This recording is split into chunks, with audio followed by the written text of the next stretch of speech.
บองๆដែរមិនចង់បានឡានទូពេកក៏មិនចង់បានឡានធំពេកខ្ញុំបែបនេះក៏មិនបងអត់ជឿនៅ GAC S7 ចាអូហូស្អាតមែនតើមានទាំង bin light គេលំនេះហើយ speaker របស់គេបតុងចុចអីគឺថាប្រណិតមែនតើហើយរូបរាងខាងក្នុងគឺស្អាតណាស់បងពណ៌ការ៉ុតគឺថាពណ៌ដែលកំពុងតែពេញនិយមហ្មងពណ៌ការ៉ុតគឺលក្ខណៈពណ៌បែកទឹកក្រូចចាហើយកៅអីរបស់គេរបៀបបែប zero gravity seat អូយលុយណាស់បងខាងក្នុងនិយាយថាញាក់សាច់ចូលមកត្រជាក់ភ្នែកហ្មងហើយកៅអីនេះគឺជាប្រភេទលក្ខណៈ5កៅអីសម្រាប់សមាជិកគ្រួសារទូចល្មមមានកូន2 3អីគឺល្មមប្តីប្រពន្ធកូន3នាក់ខាងក្រៅចាអូខេអូយ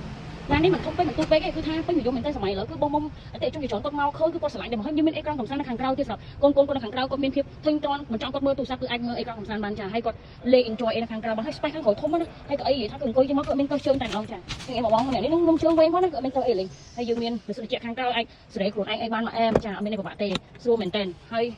ចូលមកគឺផាសុខភាពតែម្ដងតែយើងប្រឡេកទៅមើលវាខាងក្រោយសម្រាប់ឡាននេះយើងអាចប្រើបានទាំងសាំងទាំងអគ្គិសនីកន្លែងនេះគឺយើងសាកអគ្គិសនីហើយផ្នែកមួយទៀតគឺយើងចាក់សាំងទៅមកផ្នែកខាងក្រោយ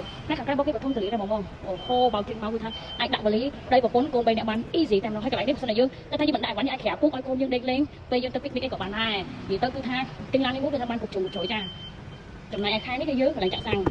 អូយឡាននេះខ្ញុំលេងនិយាយមកអីវាល្